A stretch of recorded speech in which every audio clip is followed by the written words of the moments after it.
welcome to another episode of Breakthrough Live. I'm one of your hosts, Rania, Khalek, and I'm joined by the show's other host, Zoe Alexandra. Zoe, it's good to see you. It's good to see you, although it's sad to not be in the studio together. I know it is sad. It's pretty epic when we get to be in the studio together, but, at least we get to be remotely. Yes. So just, we've got a great show for you guys today. We've got so many important topics. We're going to be talking about Cuba. We're going to be talking about Iran, the world that never ends. And we're going to be talking about the absurdity of the Democratic Party and of our entire system. That'll be near the end of the show with special guest Krystal, so stay tuned for that. But before we get to all of our wonderful guests and important topics for things happening around the world, just a few, I guess, what do we call it? Talking shop? Got to talk shop. Yes. We here at Breakthrough News are an independent media outlet, which means that we are not receiving money from Lockheed Martin, Boeing, Raytheon, or Larry Ellison, or Warner Brothers. We are able to function and continue our very important work here at Breakthrough News thanks to our support from our audience. And it's more important than ever now that, for those of you who tuned in last week, we started this new show, BT Live, hosted by me and Zoe, because Zoe, who was in charge of People's Dispatch, has now merged. We've merged with joined forces legally. So now we are all Breakthrough News. And so we've grown quite a bit as an outlet now. Go check out our website if you hadn't, given it a huge revamp, breakthroughnews.org, where you can see all of our fantastic written content, news and analysis from all over the world. Very important stuff over there. And you can now, at our website, breakthroughnews.org, become a member for as little as $5 a month. But of course, there's different tiers with all kinds of exciting perks. So breakthroughnews.org. You can also go subscribe for free just so that you can make sure that you're receiving email updates with all of our content, so you're not missing what we're reporting on and all of our programs, and so you're not missing shows like this. So breakthroughnews.org. I know there's a lot of you who are already patrons. You'll still get access to all of those perks as a patron, but trying to kind of move people into the website because they don't take a cut of your support for us. So it gets to, your dollar goes a longer way if you become a member through the website. So breakthroughnews.org. Zoe, is there anything else we need to add to this? No, I guess, I was like, how do I tie in the Knicks game last night? But it was a good game. These teams are well matched. Yeah. But being in New York, we have to say go Knicks, and I guess now it's Knicks in 5. Well, either way, go Knicks. I mean, I was saying go Knicks and I wasn't in New York, so there you have that. But also, I mean, I am excited to see, I know everybody wanted the Knicks to win, but to make you feel better, if you're a Knicks fan, think about it this way. If the Knicks won a third game, you'd only have one game left for them to win. So and if they won a fourth game, it's fewer games. So this way, they're still up. They've won 2 games. The Spurs have 1. We still get to have several more games. So think about it that way. There's a nice positive spin on if you're a Knicks fan. Positive news. Now we're sports commentators. Yes, now we're sports commentators. Also, basketball is the one sport I understand because I played it growing up. So I always actually really enjoy watching basketball games. But anyways, one thing I do want to add before we get to our first guest is please make sure you smash that like button, you guys. It helps boost us. It helps boost us. Beautiful. I'm always like, oh, right, there's a sound effect. I forget. Zoe can't hear it from the studio. It's very sad. Tragic. But make sure you smash that like button. It helps boost us in the algorithm that hates us. Make sure that you are subscribed to Breakthrough News. Make sure that you've got the notifications turned on. Hit that bell, personalized notifications, so that you get a notification whenever we post new content or go live. And with all that said, we're going to turn to our first topic here, and that is Cuba. There's been quite the shocking turn of events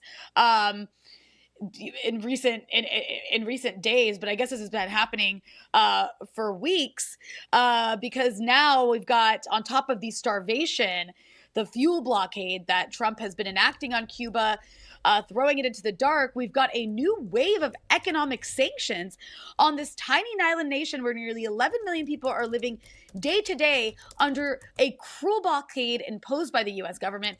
We're talking power outages and blackouts lasting up to 20 hours a day. Fuel, food, medicine shortages, just absolutely horrific, you guys. I mean, it's one of those things that unless you have experienced it, you don't really understand quite how apocalyptic that kind of living condition can be. We're talking sanitation problems that pose public health crises. And on and on and on. So you can't refrigerate food. It gets real hot in the summertime. You can't turn on the AC. It's just, the situation's just awful and getting worse. And then last week, again, like I mentioned, we saw this fresh round of sanctions in an attempt to tighten the noose around the neck of the Cubans even further.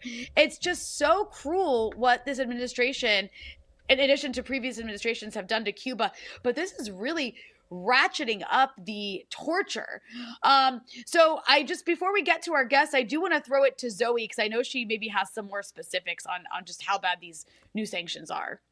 Yeah, well, I know we're going to speak to our guests about kind of what the entities were that were sanctioned and what this means, but I did want to kind of break some of this down, which is that on Thursday, when this latest round of sanctions was announced, which again sanctioned President Miguel Diaz-Canel, his wife Liz Cuesta, the I think grandson of Raúl Castro, among other people.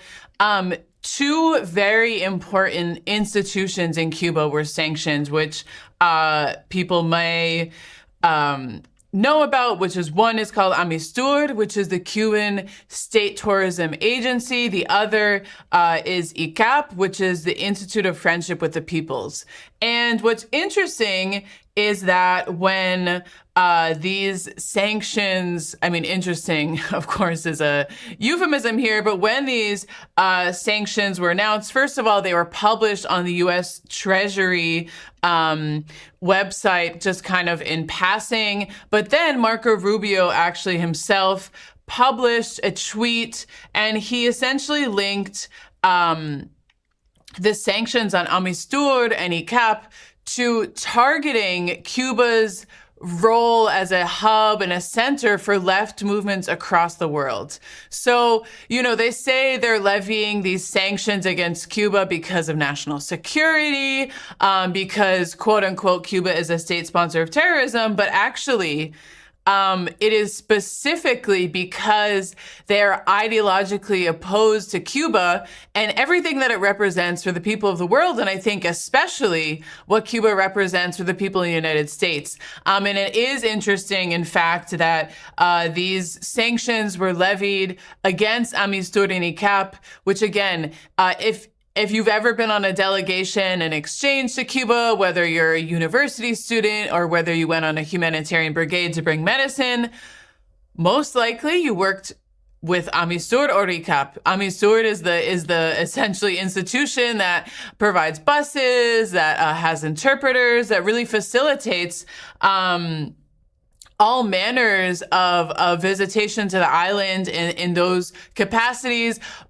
precisely the capacities for which the United States issues licenses for, which is like support for the Cuban people. So essentially what the U.S. is doing with these specific sanctions is saying, we are not going to take away these licenses for now, but we are essentially making it impossible for anyone to engage with Cuba, to visit Cuba. And especially we are blocking these solidarity efforts, blocking Cuba's ability to interact with the world. And ideologically, we think Cuba is a threat to countries across the world, and especially, again, I want to go back to this, a threat to the United States because, as we know, all polling in the U.S. shows that, majority of young people, for example, have a favorable view of socialism. Actually quite a degree of those have a favorable view of communism. And so the fact that Cuba stands, once again, just 90 miles south of the United States and is a socialist state and models what it means to be a socialist state with all of its contradictions, is an existential threat. And this tweet, which I am going to pull up, Marco Rubio, I'll just read it for people because I think, once again, it's quite telling. He says, Cuba has been the world capital for radical left-wing terrorism. The regime in Havana has recruited, trained, and backed violent Marxist and third worldist movements across our hemisphere and beyond. Today, we are targeting the network that enables and funds Cuba's subversive and radical operations. So in none of that, there's any mention of, allegedly these, whatever the U.S. likes to say, the human rights violations, it being a threat to national security. This is purely ideologically motivated. So just wanted to comment on that. But with that, Rania, I think our guest is ready. So yes. We're very lucky to be joined by Johanna Tablada de la Torre, who is the Cuban ambassador to Mexico, and she's here with us today. We're very lucky to have her here with us today to speak about, the attempted impact of these latest sanctions and what Cuba's response has been. So, Johanna, thank you so much for joining us. Thank you. Thank you so much, my friends. Thank you. It's an honor to be with you today. Well, we're very glad that you're back with us. And, Johanna, we talked a little bit in the intro about these latest sanctions, which target President Miguel Diaz-Canel, Amistur, ICAP. These are institutions that, again, many people who are in the Cuba Solidarity movement will know very well. In addition to that, there was, this latest round of sanctions last week. Last month, there was another round. There was 11 officials that were sanctioned, and Raul Castro was indicted by the U.S. government. So what can you tell us about the timing of these coercive measures? What has been the response in Cuba? And does it have anything to do with the latest kind of solidarity efforts that have been coordinated on the international stage, like the Nuestra America convoy, in which we saw hundreds of people actually travel to Cuba and participate in this mass solidarity humanitarian convoy effort? Thank you so much for your question. It's very important now. The decisions, one after the other, that the U.S. government has been taken in order to force the Cuban economy, the Cuban population integrity into collapse by their own design, has nothing to do with whatever is going on in Cuba or whatever Cuba is doing against the U.S. It is absolutely linked with the failure of the United States government to put the Cuban people on their knees. United States plan is the same plan since 1959, is to deprive the Cuban people of all source of income in order to impoverish our nation, in order to humiliate the Cubans, in order to hide to the rest of the world the results and the work of the Cuban people and the conquerors of the Cuban Revolution. And lately, what we are witnessing is that out of the incapacity of the United States to have success after the violent, brutally last season of criminal coercive measures against the people of Cuba, they are looking surgically at who is still talking to us, who is still traveling to an island that has been deprived for 6 months of the legitimate right to import oil in order to have the country working, to produce, to transport its people. So there have been affecting effectively public transportation, healthcare service, household life, daily life. It is true. The only thing that is true about what the corporate media is saying is probably the diagnostic. They will go to Cuba and say, hey, look, there are 20 hours of blackout, yes, but they won't go further to look into the causes of that situation. Even though Cuba that has been portrayed by Secretary of State Marco Rubio and President Trump as a failed state has been able, precisely because of the kind of system of government that we have, to prevent collapse, to continue working together, to use all the institutions and the power of our population to organize differently in order to face the every time highest and highest difficulties that United States is imposing on us. The, the approach is to present the inevitability of an economic collapse. It hasn't happened and it won't. Cuba has been working intensively in transforming our electricity grill from electrical power plants to how do you say, photovoltaic energy Mm-hmm. with Solar solar panels. energy. Mm-hmm. Exactly. Solar panels, being very creative in not shooting down what it is the most important activity. So right now, every clinical at a primary level in Cuba has solar panels in order to prevent that a person that arrived will die for a heart attack because the equipment is not working. All of that is being changed dramatically. But I won't hide you. And we should very honest in telling you that it is extremely absurd and painful what the people of Cuba is going through out of the whims of a very small sector of US politicians. The US people over and over in every circuit has been telling their government in big numbers that they don't want that they don't like what US is doing to Cuba, that they don't believe the narrative that Cuba is an unusual and extraordinary threat, and it has been presented in January in order to justify a war measure as it is an oil blockade, an effective oil blockade that has prevented also dozens of airlines to touch Cuban airports to bring tourists that will bring us also income for our education, healthcare services, power plants, and laboratories that produce the medicines that the Cubans needs. It is so. This is new chapters. They went after this mockery of a lawsuit against our leader Raúl Castro. They couldn't get down Fidel, who went who's still invicт from U.S. attacks, as Raúl is, with support from our population. They could put Diaz-Canel on any list, and still it will change every time they were going down. Cuba is multiplying the dignity of its government and our people in resistance. There are countries that doesn't understand what resistance means.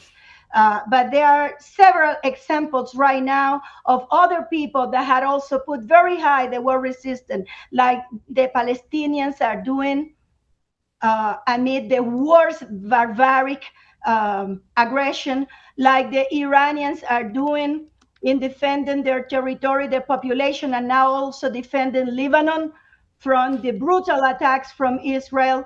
And when you look who's behind this genocide policy against Gaza or Iran or Cuba, it is the same little reactionary group.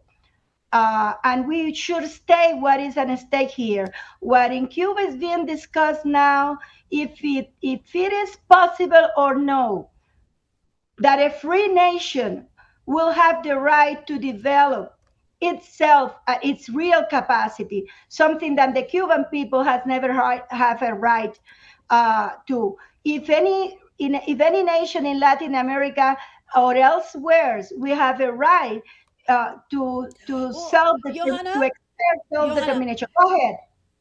Johanna, well, I just want to make sure, because I know we're going to be running out of time here soon. I want to make sure I get to ask you this, since you're mentioning other countries. In many ways, what the U.S. is doing to Cuba is really just a test of what it can impose on other countries around the world. I mean, the U.S. has already used sabotage and economic strangulation methods that were tested on Cuba. They've used those methods on other countries to apply pressure and force economic or political changes. So, why then do you think the response from the international community has been so muted? I mean, even regionally, you could say, no country, I think maybe besides Russia, has dared to send oil to Cuba during this time. And there hasn't really been a strong outcry after the country's president was sanctioned. Why do you think that is? Well, you're right. In fact, we are not very happy with the international response in general for a country and a population like Cubans that so many times in their history has been able to put aside what is convenient in order to do what is right. The Cuban people and government always has act under a foreign policy of principle. But I will tell you with a lot of proud and very emotion that, for example, where we are, by the way, I'm not I am an ambassador of the Republic of Cuba, but I'm not the ambassador of Cuba in Mexico. My husband, Eugenio, is the ambassador and chief of mission. I'm deputy chief of mission. But here in Mexico, we are witnessing a different thing. Yesterday, for 7 occasions, a vessel with more than almost 2,000 tons of aid arrived to Cuba from Mexico. I think that, for example, in Latin America, we are very grateful of President Claudia Sheinbaum.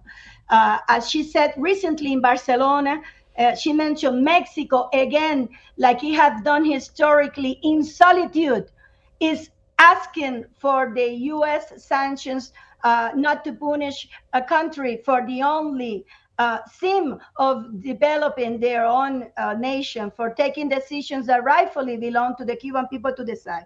But you are right. And if you ask me why, I would tell you that it is because of the brutal intimidation, um, coercive measures that U.S. and blackmailing and extortion and threats that the United States is imposing to third countries. They have been threatening other countries to raise tariff. They have been threatening countries to assault vessels in the middle of the ocean. They've done that.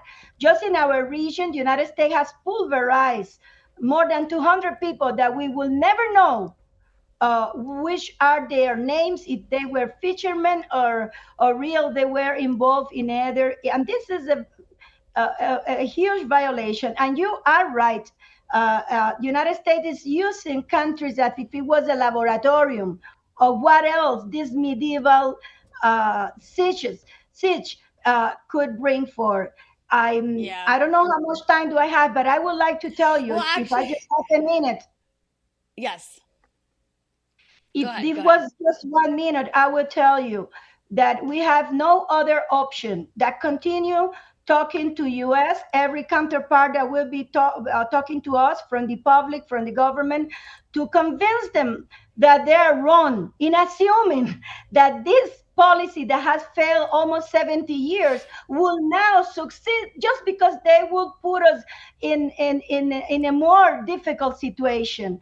This reveal a tremendous ignorance of the nature of our condition as a people, and a tremendous ignorance of our history. So the decision from part of the majority of the Cuban people, I think, has been already taken. We want to live in peace. We are ready to talk to the United States about solving bilateral problem, but we are not ready at all to put in a negotiation table decisions that rightfully belong to the Cuban people to take. We are not gonna negotiate our domestic constitutional order. And if they put us in the such in unjustified situation of being a subject of a military intervention, I could assure you, my friends, that we will fight as our 32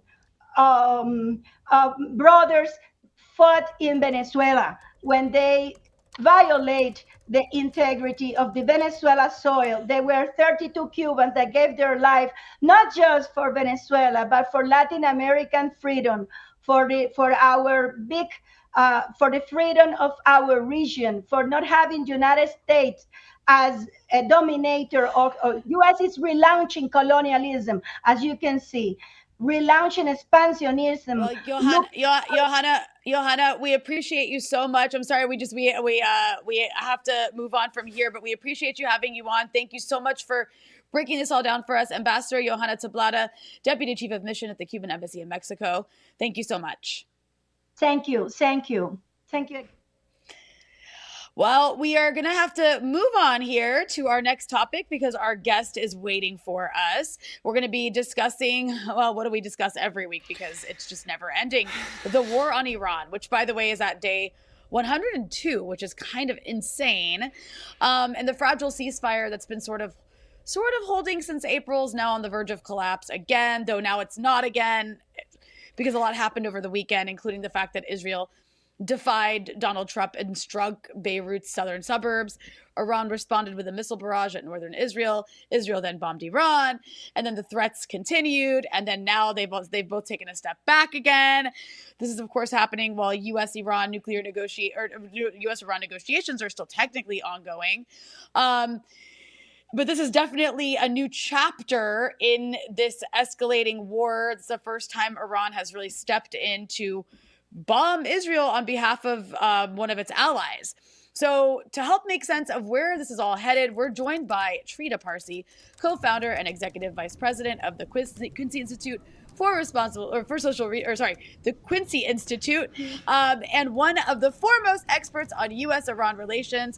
Please forgive me, everything today is, for some reason, hard to say. I also want to mention about Trita that you can follow his excellent analysis at tritaparsi.substack.com. Trita, welcome to Breakthrough Live.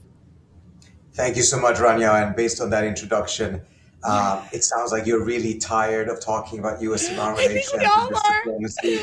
Trust me, I'm right there with you.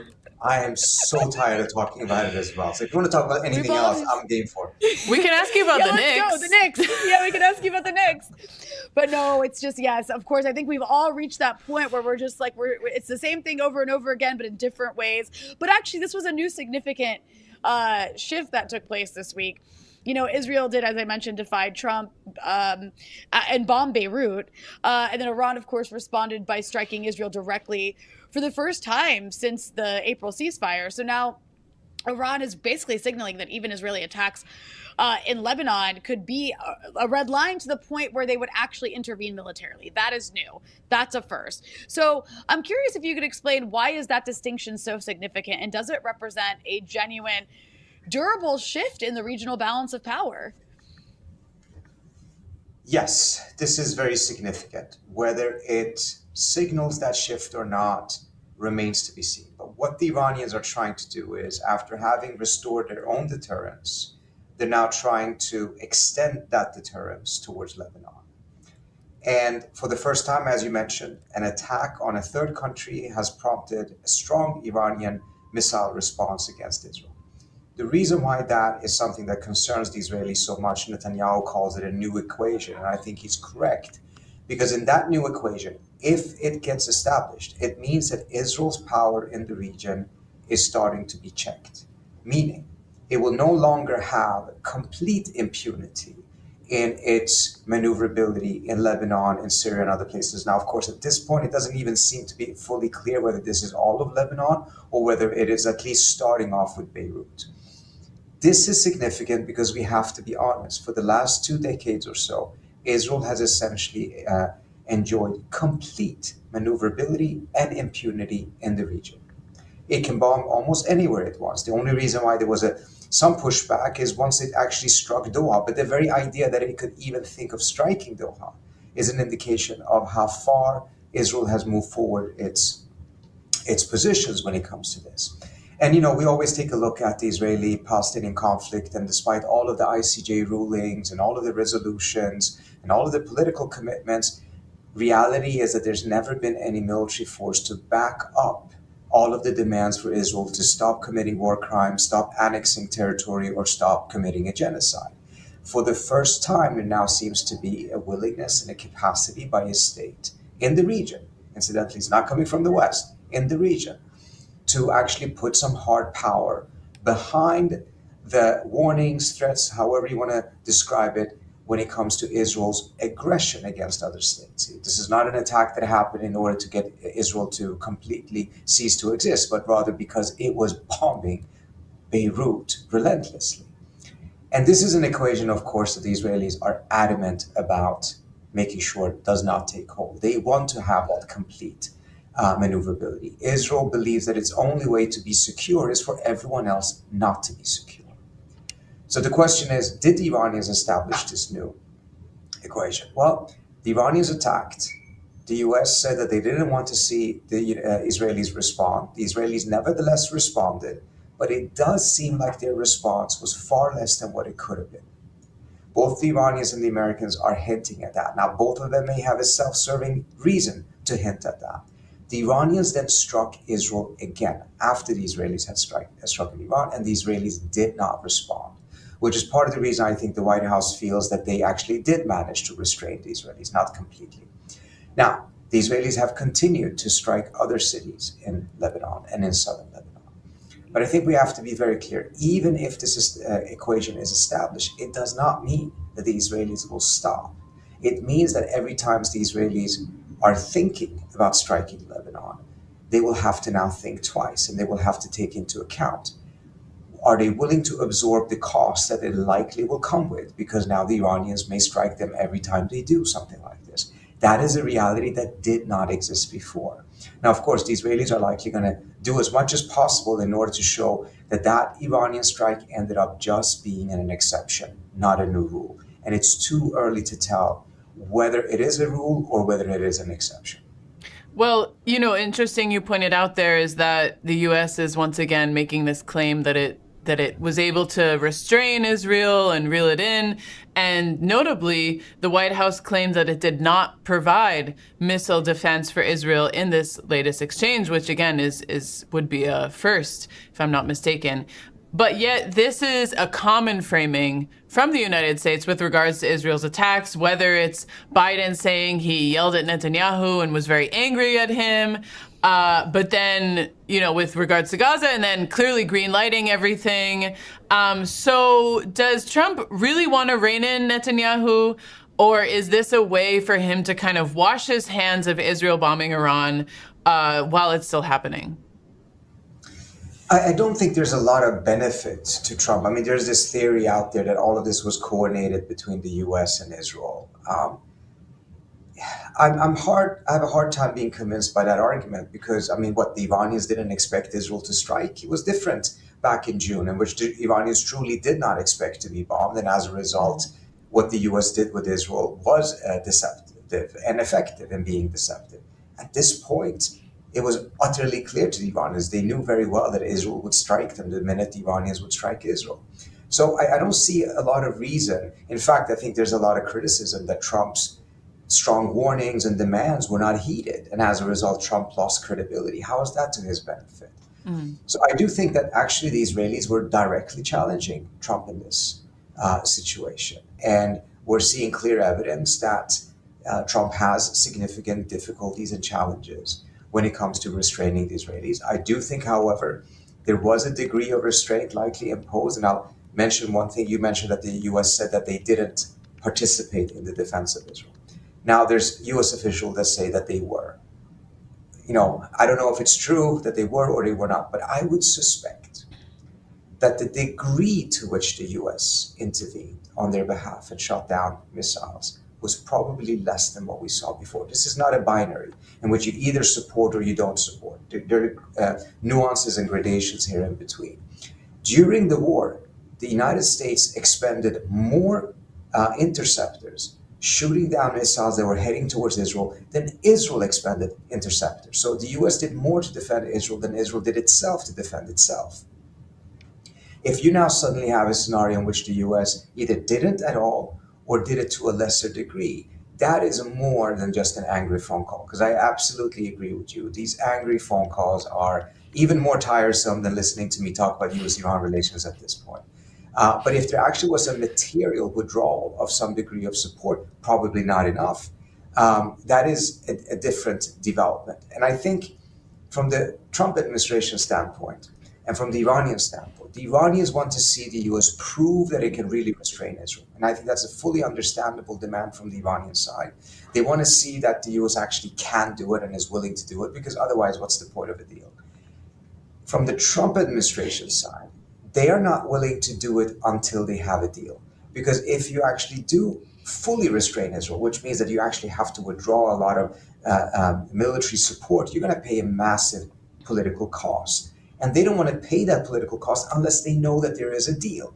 The same situation, but somewhat differently, actually existed during the Obama years as well, in which the Obama administration did not want to go fully out against the Israelis and AIPAC back then until they knew that there actually was a deal that they had in hand that they could be defending, rather than taking that fight, expend the political capital, and then find out that, oh, we actually don't even have a deal. So now we don't have a deal and we have a fight with the Israelis that was unnecessary. So in between that, again, it's not binary. I think the two sides are trying to see, okay, was there a gradation in between that was acceptable to both? That's super interesting. Like the idea that none of these conditions will actually be met until there's actually a deal, in terms of like restraining the Israelis on something like Lebanon, or in terms of even like releasing Iran's assets, right? Mm-hmm. That is a part of the negotiations as well. And that kind of brings me to my next question for you, is that these US-Iran talks are still technically alive.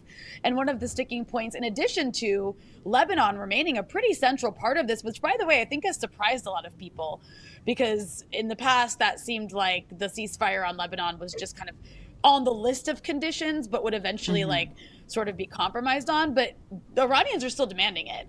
And they demonstrated that this week. But also, you know, the issue of releasing these $12 billion in frozen Iranian assets is obviously a major sticking point.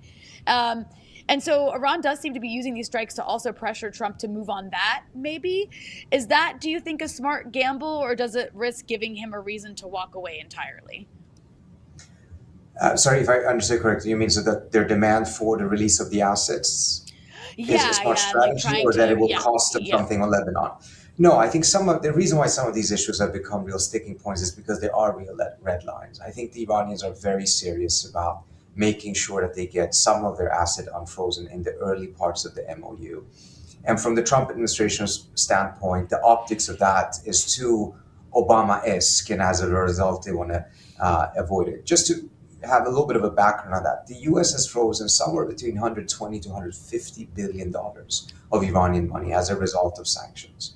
This money is Iran's money, and it's sitting in a bunch of foreign banks, not in the U.S. at all. I don't think a single dime is in the U.S., frankly.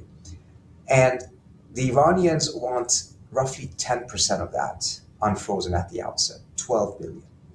Might be even less than 10%. And 6 billion of that, incidentally, was already promised by Biden to be released back in 2022, when there was this unwritten agreement between the US and Iran and a prisoner exchange. But then after that prisoner exchange, you had these protests in Iran around Mahsa Amini. And then the Biden administration completely reneged on their deal, and they never released the assets. So from the Iranian standpoint, it's actually asking for 6 billion, in addition to the 6 billion that was supposed to be released before. But again, I think this is an issue of optics. I think the Trump administration is very worried that it will look too similar to the Obama deal, that they will get attacked using the same arguments that Trump himself used against the Obama deal, and want to avoid that scenario. Here's where I think, however, they may be making it worse for themselves. The longer you wait, the more the debate and the conversation about the deal will be about what Trump may or may not give. Whereas if you actually swallow that cost and make a deal right now, you can go on the offensive and you can change the conversation to what you got in the deal rather than what you gave. But as you're just waiting and waiting and waiting, all the conversation is going to be, oh my God, is it going to be cash loads of money going to the Iranians, and plenty of time to fill the air space on mainstream media, repeating all of those different things that happened under the Obama administration. So in my view, if you want to avoid that conversation, strike a deal and take advantage of whatever you're gaining in that deal and go on the offense to sell that deal instead of defending things that you may not even have agreed to, and you don't even have a deal to begin with. Well, Trita, before we let you go, I just wanted to ask one more question, which is that, again, it's kind of crazy. Now it's been 102 days since February 28th, when in a lot of ways the world was changed forever, and when this war began. And there's, almost constant ceasefire violations. Lebanon is being devastated, and diplomacy, as you outlined, keeps stalling.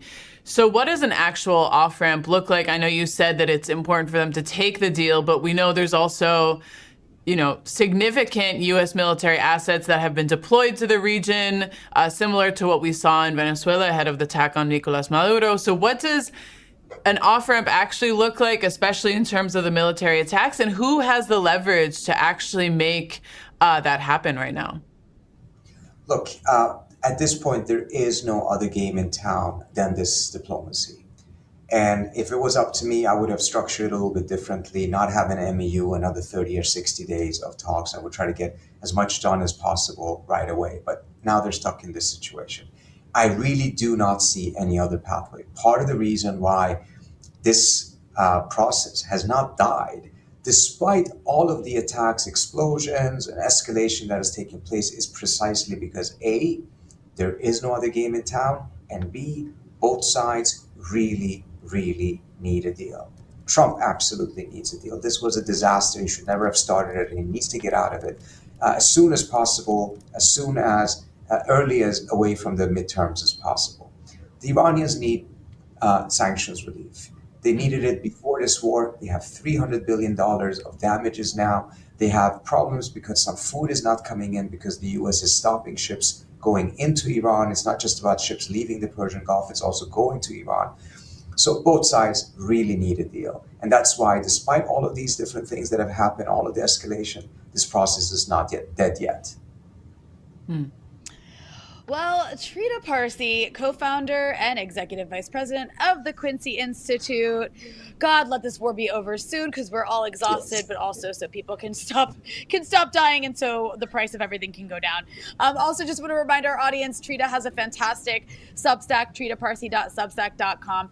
Fantastic regular updates and analysis there. Trita, thank you so much. Thank you so much for having me. Really appreciate it. Thank you. And Zoe, oh my God, this war, I gotta say, and we'll get to this at the end, I was on Piers Morgan yesterday, and even the guests on there were so low energy because it was about this war, and everybody's just like the guys who are usually just yeah, bomb them more, were just boring, because they were just I don't know, everyone's what else is there to say kind of situation. I'm glad that we're able to continue to cover and provide news and analysis on this, but it's just wild. This was supposed to be 6 days or something, or 2 weeks, and now here we are 102 days later, and this, a lot harder to stop a war than to start it, as they say. Yeah, if ever you needed to learn that lesson. Same with Russia and Ukraine. I mean, how the complete stalling of diplomacy, Europeans being war hungry anyways. I mean, it's just crazy that there's just so many unnecessary wars right now. And it not only is it spending all of this money, not only is it impacting the global economy, but people are dying every single day for something that just is completely unnecessary and was so I just saw a passing headline, 29 people in Lebanon today. Right. And that's just now passing news. Mm-hmm. Yeah. But it's completely, and then Gaza, I mean, every day around the clock, and these are all connected wars. They're all part of the broader regional war, but Jesus, it's just enough. My God. And then there was one guy, by the way, on Piers who was well, we just need to bomb them more. And I was anyway, we'll get to that.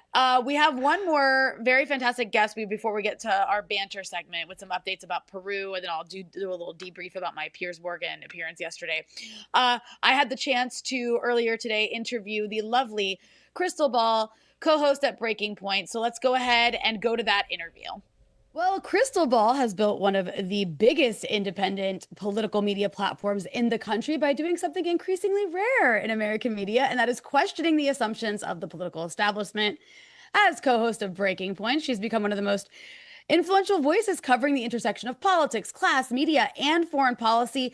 And there's no shortage of material right now. We're more than 100 days into a war the public never supported. The Democratic Party continues to battle its own progressive wing more aggressively than it even confronts Republicans. Elon Musk is on track to become the world's first trillionaire, and that's all happening while food insecurity continues to rise across the country. So we're thrilled to have her. Krystal, welcome to Breakthrough Live. Thank you for having me. It's a pleasure to be here. Well, it's so great to get to chat with you for a bit. I always love your takes and your political analysis, and I think a good place to start is this piece I saw recently, which kind of made my jaw drop. I'm not sure if you were able to take a look at the whole thing, but basically this is a piece in Axios, and it's about anti-Semitism in the Democratic Party. It's framed as this kind of concern about anti-Semitism, but the evidence, of course, seems to consist largely of people inside the party being uncomfortable with growing criticism of Israel and the changing public opinion on Palestine, and expressing these anxieties specifically about candidates who aren't reflexively pro-Israel. And to me, it kind of reads like this attempt to rehabilitate this certain kind of Democratic politician ahead of 2028, people like Josh Shapiro and J.B. Pritzker and Rahm Emanuel. So I'm curious, do you see these kinds of expressions of anxieties about, a genuine conversation about anti-Semitism? I'm totally being rhetorical there.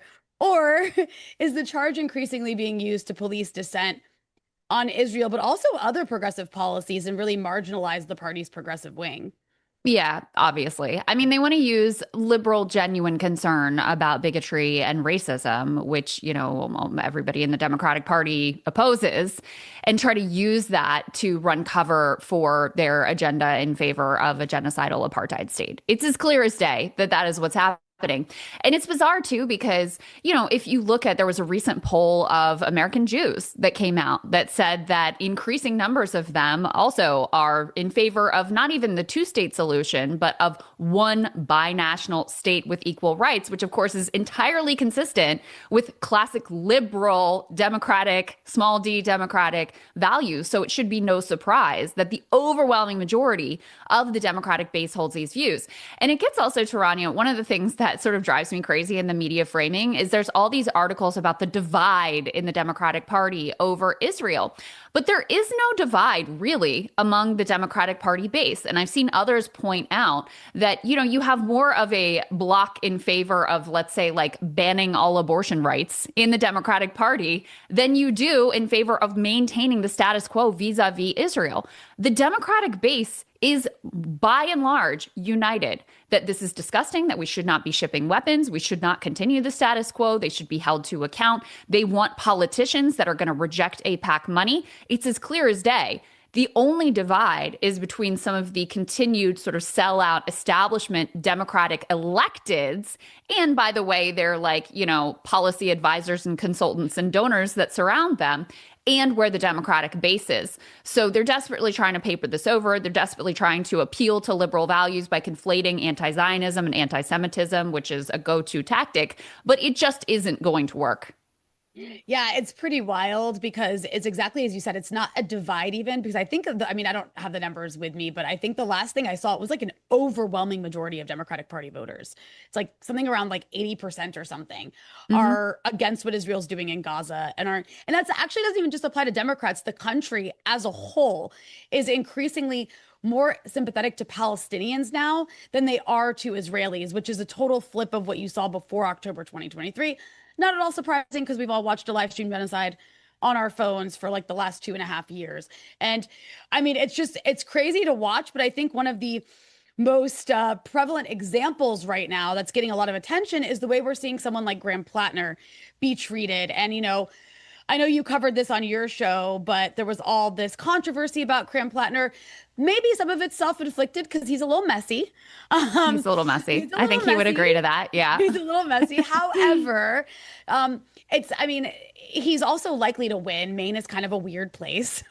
and also he appeals to a lot of people that the Democrats are always saying are so hard to appeal to, that sort of like middle-class white man. That's who he's like. He actually is appealing to that, which is interesting. It's almost like if you really cared about winning, you would be excited about this guy, even if he's a little messy. But either way, he's likely to win despite facing these huge attacks. And I mean, a lot of them did come from Republicans and pro-Israel groups, but also from parts of the Democratic establishment who are so nervous about this guy winning a Senate seat. Do you think, I guess, are we seeing another example here of the political and media establishment treating really any candidate who genuinely threatens the status quo as just uniquely dangerous and trying to bury them? Yes. And look, Graham has acknowledged that he had a very difficult time after his military service, that he had a drinking problem, that he had these toxic relationships, that he said and did things that he is not proud of. He vehemently denies the allegations that came from Republican political operative that he ever put hands on anyone. And frankly, I think it's shameful that the New York Times printed these allegations from a Republican political operative who is a known fabricator that they could not corroborate in any regard. And there is no way, just to get to the double standard part of this, Rania, there is no way that a similar uncorroborated, politically motivated allegation against, let's say, a Chuck Schumer or let's say a Susan Collins would have been printed. Nor has there been the level of scrutiny on virtually any other candidate, certainly no establishment candidate, whether on the right or on the left, liberal or even the MAGA Republicans, that has been subjected to the same level of scrutiny. And so you may say, yeah, Graham is messy. There's a lot to dig into. But you know who's not messy? Zohran Mamdani has been like the squeakiest clean guy you could possibly imagine. Did that stop them from digging into writing all sorts of smear pieces about what his wife said when she was 14 years old online? No. You know who else is not messy? Abdul al-Sayed, who similarly is challenging the oligarchy and challenging the status quo on Israel. And the things that they have tried to smear him with, that supposedly he's not accomplished enough when he is an MD and a PhD, and that's not enough for you, and has been totally upfront about what he does is not, physician daily practice. No, it did not stop them from smearing him. So that shows you the sort of dirty tactics that they're using against those who threaten the powers that be. And it's not an accident, Rania, also, that the type of candidates who tend to be corporate bought and do the bidding of, big corporations, whether that's oil and gas, whether it's big pharma, et cetera, are the same type who also are the ones who take AIPAC money and toe the line, because effectively they're for sale, whether it's AIPAC, whether it's big pharma. That's why you see that type of politics coexisting typically in the same type of candidates, and why those who break from that are also able to break free on matters like Medicare for all, on matters like pushing for a Green New Deal. Yeah, there really is. I mean, what do they say? That Palestine is really like the canary in the coal mine. Like if you're that easily bought by this genocidal policy, these lobbies that support literal genocide, like who can't buy you at that point? Right. No, that's why. And that's why I get frustrated when people are, oh, well, why do you care so much about this one issue? First of all, it's a genocide. And that's a pretty high priority for me as someone who aspires to be a moral actor in the world. That's going to catch my attention. It's a genocide that my tax dollars are going to fund and support and enable in every single way. That's number one. But number two, it really is this sort of moral litmus test for how are you going to behave? Are you going to be beholden to all of these interests, or are you going to actually act with a moral compass and on behalf of the people who you are supposed to represent? Yeah, absolutely. I love that. It's a moral litmus test. And speaking of moral litmus tests, I mean, you did this fantastic job, you and Ryan Grimm, in a recent interview with Jeremy Ben-Ami. I was like cheering out loud about liberal Zionism, because I mean, I think this has been always one of the most frustrating things, having covered this issue, is to see this like liberal Zionist attitude try to cover for Israel's like dirty fascism with language that appeals to liberals here, when it's like the antithesis of that. And you called it out so well. But one thing that really stands out to me right now is that AIPAC's brand has become so increasingly like toxic, as it should, on the Democratic side of the aisle, especially among young people. You could even maybe say, like in right-wing circles, AIPAC is it's just a toxic word. But because it's losing its legitimacy, these organizations like J Street are sort of stepping in, or maybe already have stepped in, to try to occupy that middle ground. Mm-hmm. And they still do these Israel trips. They're like kind of on board with some policies maybe you and I would but they're still they haven't given up on Israel yet, and like we should still protect Israel and America should still support it. So I guess my question for you is, because you're a good political analyst, you have a good read on the situation both in Congress and outside. Do you think we're reaching a point where liberal Zionism itself is losing political viability because of events on the ground just moving so far beyond it? And Yes. here's something that comes to mind, by the way. I just want to note this. I do like Brad Lander, but he still hasn't given up on the liberal Zionism. However, like I think he'll vote the right way on most things. But anyway, sorry, go ahead. Yeah, liberal Zionism is an untenable position. It requires you to deny reality of what Israel is.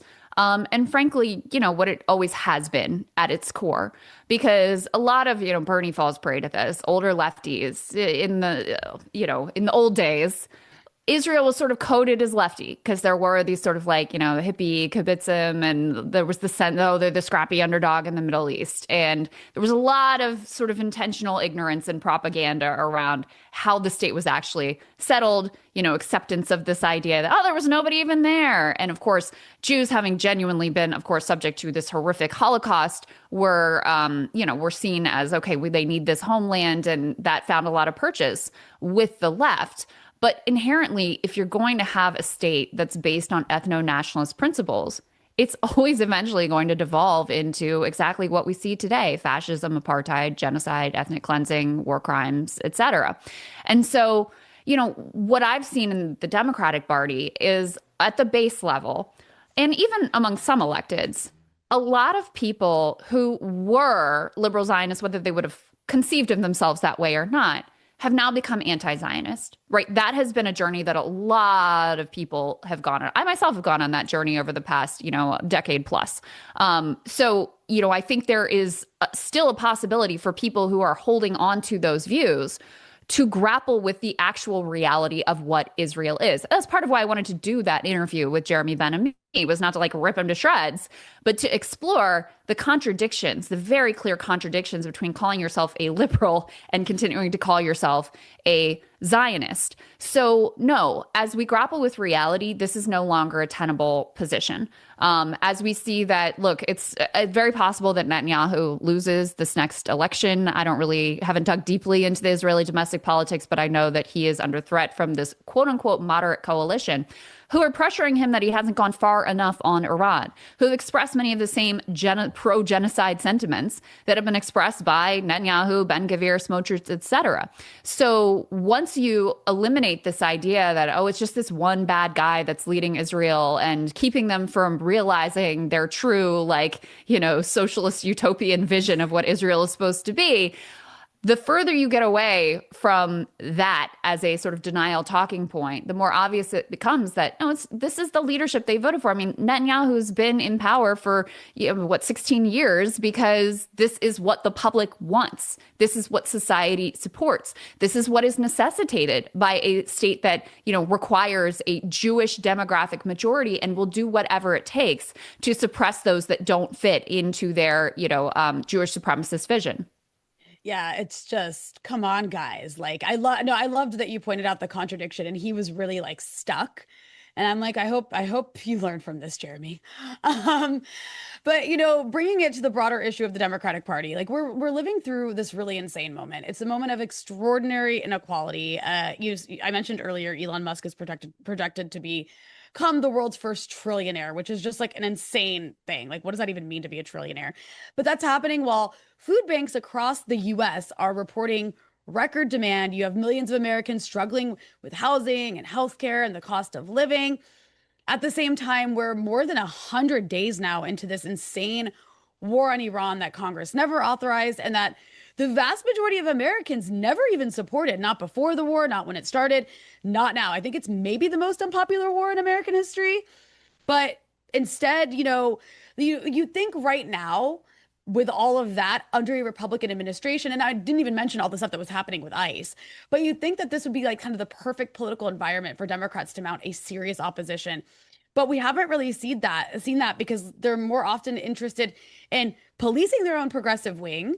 That's, that we talked about earlier with Graham Plattner and other things, than in confronting this Republican power. And then on issues like Iran and Israel, many sometimes even attack Trump from the right, which is so insane.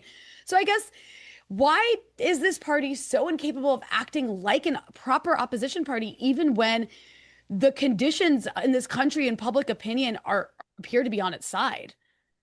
I think there's a lot of reasons for that. I mean, certainly the money and the position is one of those reasons, right? The people who are in power now want to keep their power, and it works better. They don't mind being in the opposition, right? That's not a real threat to their sort of privileged position. But if you do have a takeover of the Democratic Party by candidates who are much more aligned with the base of the Democratic Party at this point, that is a threat to them and the skill set that they've developed. I mean, currently, to get into Democratic leadership, the skill set that you need is not that you have like a great program that people are bought into, that the base is excited about. It's how many donor contacts you have and how great you are at schmoozing and getting people to like part with their money, rich people to part with their money. That's a skill set that's rewarded. And so if you change that model, what Hakeem Jeffries is not really well equipped to have some sort of like grassroots, broad-based appeal. So it's a threat to him. And that's really what it comes down to. You know, they're very myopic. Like they're thinking about, okay, first of all, how has the political system worked in the past? Second of all, who do I rely on in terms of funding my campaign or in terms of raising money from that I can distribute to others? That's really my source of power. They're not really thinking big picture about where is the country going? What do we need to do? It's just not their priority. And so until we have a genuine sort of grassroots revolution within the Democratic Party, which I am kind of hopeful about, I think we have a lot of exciting candidates. I think we have, for the first time, a real alignment between the libs in the Democratic base and the left in the Democratic base, that you could genuinely have something that, you know, approximates a true like small d democracy. But you know, they're gonna stand in the way at every turn because they are more existentially threatened by that than they are by like, you know, Susan Collins getting reelected or any of the other fascist Republicans getting reelected. Well, it's definitely going to be interesting to have some of these lefty types actually be in the Senate this time. Like there's been Congress seats being overturned in primaries for a few years now, and that's great. But like to have like Graham Plattner and then Abdul El-Sayed, like that's going to be, if he does win, that's going to, I think, be quite the game changer. But then to speak to a bigger realignment, I wanted to ask you before I let you go here. Yeah. For years, you know, we've been told that Americans do not care about foreign policy. They only care about bread and butter issues, which isn't entirely wrong. But I feel like Palestine has broken that rule to some degree. And then so has, in some ways, this war on Iran. People are increasingly, I think, understanding, and not everyone, but more people are understanding that these kind of same politicians that are funding wars abroad are the ones that are telling them that there's no money here for healthcare and housing and education and social programs. And they're also now seeing their gas prices go up. And, you know, I'm not sure how knowledgeable people are about the connection between that and the war on Iran, but some are. So I'm curious, you know, do you think Americans are starting to connect those dots? And if they are, does that point to maybe a deeper realignment that's bigger than, you know, just this Democratic Party change itself? Because you talk about this a lot on your show, but we also do see this happening, you know, kind of across the board throughout the country. Yeah, I hate this talking point that Americans don't vote on foreign policy. It's not true, and it's never been true. It doesn't even make sense because to your point on the Iran war, how do you separate out the bread and butter issues, quote unquote, from the war when not only your prices at the gas pump, but everything you pay at the grocery store is, you know, already going up because of the choice to get into this disastrous, illegal, immoral war. So it doesn't even make sense on its face. I also don't think it's ever been true. I mean, you don't think people voted on the Vietnam War? You don't think they voted based on the Iraq War? Barack Obama got the Democratic nomination because of Hillary's support for the Iraq War. Donald Trump, and you know, a significant part of his appeal was that he was willing to call out Jeb Bush and the other neocon Republicans on the Iraq War. He's turned out to be a fraud and a charlatan. Of course, Obama also did in a lot of regards too. But this was incredibly consequential. In this past election, Trump went out and said, I will be the peace candidate. I will not send your sons and daughters to fight and die in another disastrous Middle East war. That will not be me. He did a lot to reach out to, you know, concerned constituencies about the genocide in Gaza, and at least postured like maybe he would do something that was different. This was consequential in this election, and it was a close election. You know, all the swing states went his way, but by a narrow margin. that genuinely could have made the difference. The fact that people were sick of the wars. And also, I should throw Ukraine in there as well, where again, you have a very direct combination of, concern over the policy itself, but also concern about the way that it impacts us here at home, because it also caused a rise in gas prices and inflation and other problems. So I don't think that's ever been true. But to your broader point about the realignment, I do believe that on the table right now, as people are, Trump's still got his diehard MAGA faithful, but there's a lot of wool coming off a lot of eyes right now. And Trump is not going to be around forever. I think there is an opening, unlike what has existed in American politics for quite some time, to have a large majoritarian coalition that, is FDR style in scope and size.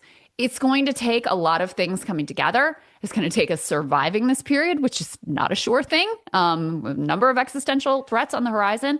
But the other thing I would throw in there too, Rania, is the threat that AI poses and the deep concern that, exists across, without any sort of partisan valence. And a coalition around how we're going to shape the future with AI is also there for the taking. So I do think there are some of the elements there that could completely reshape American politics and make it so that you do have a leader and a party and a coalition and a movement that has a large majority and is actually able to act. But it's obviously going to take a lot of things. It's going to take an extraordinary leader. I'm not sure I necessarily see who that leader is going to be. That doesn't mean that they don't emerge. But I think such things are possible right now. Yeah, one day at a time. We'll have to wait and see. But yeah. Krystal, I really appreciate you giving us the time here. You're doing amazing work, and hopefully we can have you back on soon. Thank you so much. Same to you, Rania. Thank you so much. It's great to see you. Wow, great interview. Well, yeah. No, Krystal's wonderful. It was really lovely getting to catch up with her. We'll have to see how that Graham Plattner primary plays out, but he basically is supposed to win. So right. No, the attacks are. I mean, it's desperate. Lots to say there. Lots. Yeah, but speaking of elections, on last week's episode you gave us basically briefing on the upcoming elections in Peru. Do we have results? Well, we have 95.979% of the results. And let me tell you, there is a 20,000 vote difference between the candidates right now. It is very tense. And we're talking about, I think, 17 million people voting. So 20,000 vote difference between the two candidates, again, is a very slim margin. Currently, Roberto Sanchez Palomino, who's the left candidate for Juntos por el Perú, which is Together for Peru, a left-wing alliance. He's pledged to continue the project that Pedro Castillo began. He pledges to free Pedro Castillo, and attempt to reverse a lot of the neoliberal measures that the right wing has imposed over these past few decades. He was facing off against Keiko Fujimori. She is, again, just 20,000 votes behind Roberto Sanchez. In the first kind of 12 hours after the polls closed, it showed that Keiko was in the lead, but again, this is a phenomenon that happens in a lot of Latin American countries where the votes from the city are counted first. And in the case of Peru, that is a more conservative, more right-wing populace. And then the rural votes, which take a lot longer to count, have by and large favored Roberto Sanchez. This is the same trend that we saw when Pedro Castillo was elected, several years back. And so we're seeing that again. It is still too soon to call. If the trend continues, it does seem like Roberto Sanchez will win. But even when he wins, as we know what happened with Pedro Castillo, the battle does not end there. When Pedro Castillo was elected, the weeks following his election involved Keiko Fujimori appealing to different legal institutions, essentially delaying this sense of legitimacy and conclusion to the electoral process. And as I spoke about last week, Peru is still undergoing a period of deep instability, deep political instability, 8 presidents in I think just a decade. This means that, any further kind of questioning of the electoral process further erodes people's confidence in the political process. And again, this has given rise to a very difficult situation in the country. So we'll be continuing to follow it. But as of for now, it is, crazily enough, too soon to call. And so I'm sure by Thursday, we'll hopefully have those final results and we can talk about what that means for the region. But it is important to remember that to Peru's north, we have Daniel Noboa, who is an American citizen, son of the richest man in Ecuador and big friend of Marco Rubio, has violated his country's will to hold joint U.S. Ecuadorian military exercises, opened the Galapagos Island so that the U.S. can use that as an airbase. And then to Peru's right, Bolivia, which is now ruled by Rodrigo Paz, who has been facing months of protests by peasant and indigenous communities and he's trying to impose a right-wing neoliberal agenda. So it will be quite crucial to see which way and which direction Peru goes in. But with that, Rania, talk to us about the experience of going on Piers Morgan yesterday. I think we do have the clip lined up, so maybe do you want to hear it first and then tell us about it?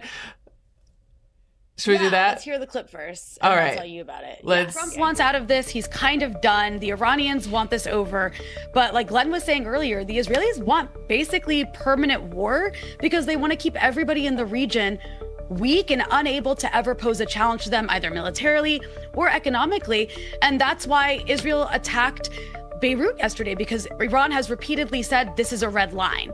And so Israel was testing Iran, and Iran eventually responded, and then Trump posted, "Stop shooting," right, on Truth Social. But the thing is, if he's actually serious about restraining Netanyahu, which is what he needs to do to get to the end of this war, he needs to restrain the Israelis. Truth Social posts aren't going to be enough. There has to actually be leverage.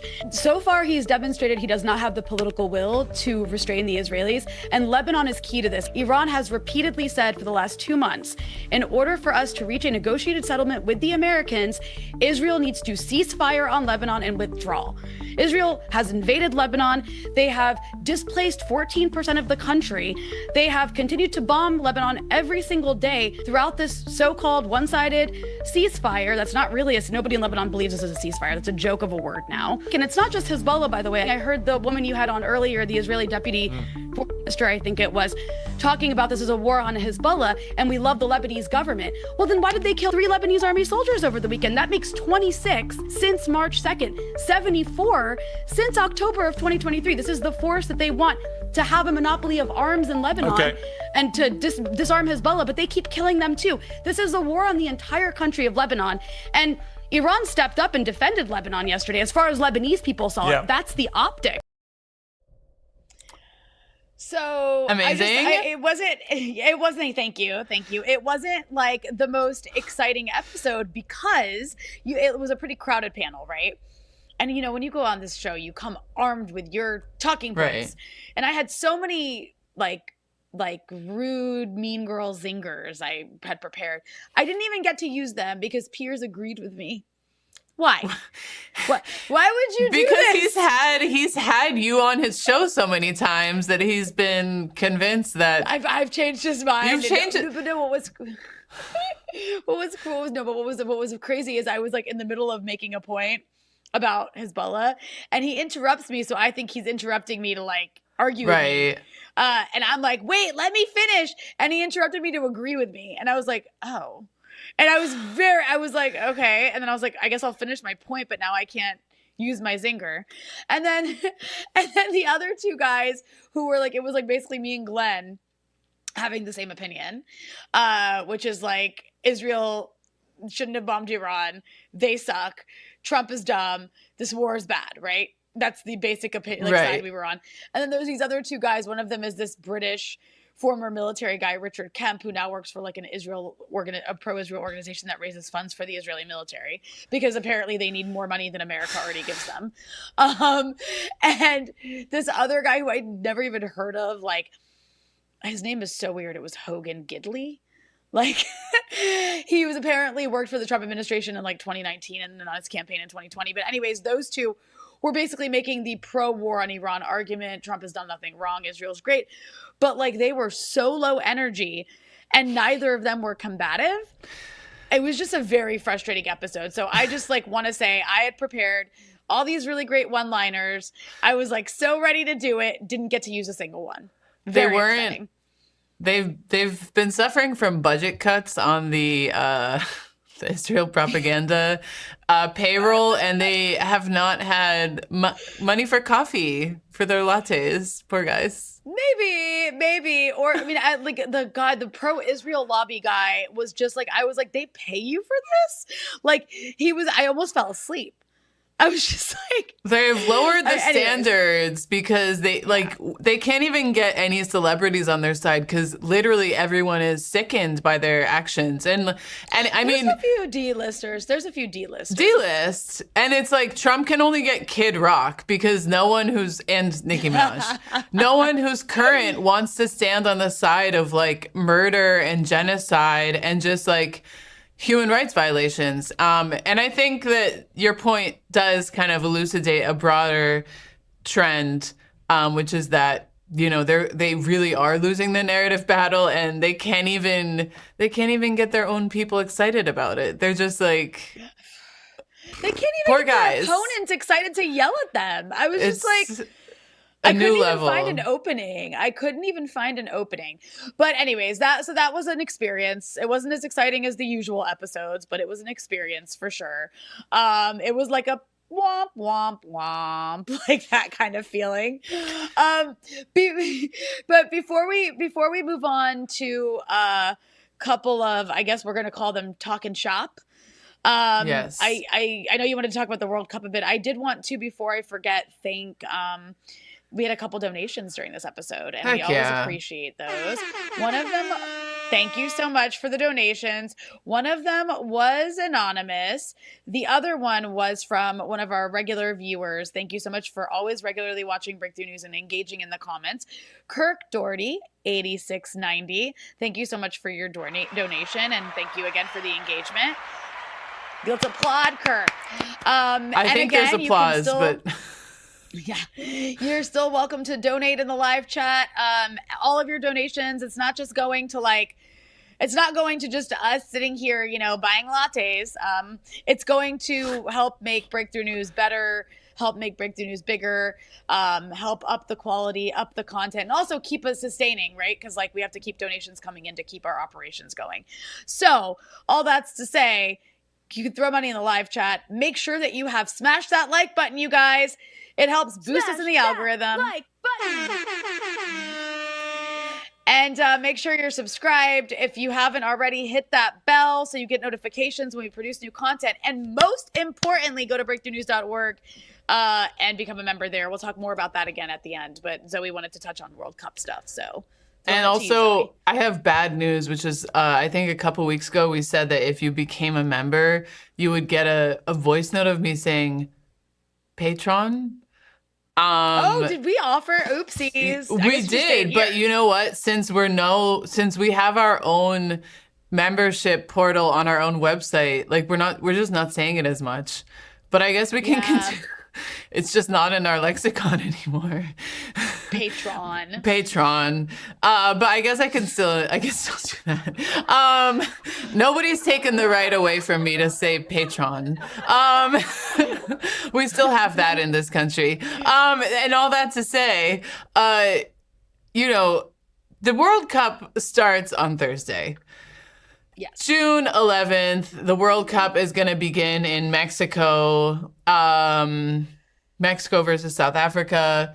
And this is a World Cup which I think is going to go down in history as one of, I actually, sad to say, I think it's going to be one of the worst World Cups because the games are taking place between Mexico, shout out Mexico, no hate there. The majority of games will be taking place in the United States, and then there's some games happening in Canada. It's kind of like a NAFTA does World Cup kind of situation. And a lot of the home bases and practice spaces are in the United States. So this means that teams from across the world, including the Global South, have to travel to Donald Trump's USA, which means visa requirements, which means scrutiny, which means interrogations. And so we are covering this week. People, keep your eyes peeled to our website and social media. We're going to be covering kind of a lot of these different scandals and controversies. But I think it's really important to keep in mind that, like, just because this huge sporting event is happening in the U.S. does not mean that it's not the U.S. of Donald Trump. And we already saw that a Somali referee was deported after being interrogated for several hours. And he was going to be the first Somali referee to serve in the World Cup, and he was deported. That's probably why they deported him. They don't want the first Somali. They don't want those kind of milestones. That's DEI as far as they're concerned, because they're so dumb. Right. I mean, and it's just pure racism against African people. I mean, there's already been several attacks on Somali people living in the U.S., the country of Somalia, etc. There has been, of course, there's the situation with the Iranian team. They had to move their home base to Mexico because fears over security. And I did see, while we were on air, photo of Iranian players, or a member of their kind of crew, wearing a pin remembering the 168 schoolgirls who were killed in Minab. I think that's really powerful and speaks to probably why they didn't want to have their home base in the United States. The U.S. is currently trying to assassinate all of their, whether it's scientists, whether it's politicians, just people who are important in their country. So yeah, I genuinely scared about the safety of that team in a country that, like, assassinates Iranians for sport. So yeah. Yeah. So anyways, we're going to be covering that. I think it's super important. And, you're going to get something a little deeper than we were able to give you on the Knicks. We will be doing with the World Cup, so stay tuned to that. And another, people say housekeeping, talk shop, whatever it is. Another announcement is just to go over our membership perks, because with our relaunch, joining of forces last week, it's very exciting. Not only are we kind of home basing our membership portal on our own website, so that means Patreon is not getting a cut of what you're donating, but we do have new offers for membership, which is extremely exciting. And so we have the basic tier of membership, which you can access our daily newsletters, which is like a summary of all of the articles we published that week. You will get to see our weekly roundup newsletter. Then we have the paid tier, and that will give you, once we put this show behind a paywall, it will give you 100% access to this live show. You will be able to submit Q&A, ask us anything. Ask us questions. Yeah, we got answers, maybe. Yeah, exactly. We're gonna have premium newsletters reflecting on the state of class struggle on the African continent. That's some interesting stuff that you actually really won't get anywhere else. And we will have full episodes of the live streams as audio episodes, because if you're like me and like you just can't figure out how to like listen to YouTube and do anything else, that's for you. And then we do have the $25 a month solidarity tier, which we highly encourage those of you who have the means to subscribe to that one, because it helps us even more. This will give you VIP access to the live events, which we're going to be organizing in the coming months. It gives you early access to our documentaries and features, director's chats. So there's a lot that's very exciting. And so just want to encourage everyone, breakthroughnews.org/subscribe. That's where you can sign up to become a member. And you can email us if you have any questions or concerns about that or issues doing it. But please sign up, please support. And as we said before, we're open to live chat donations, and at Rose Orozco 1384 just dropped a donation. Be like Rose, be like Kirk, be like Anonymous, and throw some love in the chat. Support your favorite independent media outlet. And I really do encourage people to go check out the website. It's like totally different. Has gotten a glow up, looks beautiful. Go peruse it. Go read there's so much content there. It's not overwhelming. It's just really, really, really good content, really excellent journalism, long form, short form, about news and analysis from around the world. Go check it out and then go peruse the different tiers and see what fits for you. And for those who are already patrons, you don't need to leave Patreon. You're still going to get access to all these things through Patreon. However, it just benefits us more if you do it through the website, because then Patreon can't take a cut. But I don't want those who are patrons to think that they're going to not have access to these things anymore. You absolutely will. But breakthroughnews.org. Really appreciate everyone who tuned in today. Appreciate all of the donations. Appreciate how many of you followed my instructions and smashed that like button. And reminder, we will be back on Thursday with another live stream hosted by me and Zoe, 12 p.m. Eastern. See you there.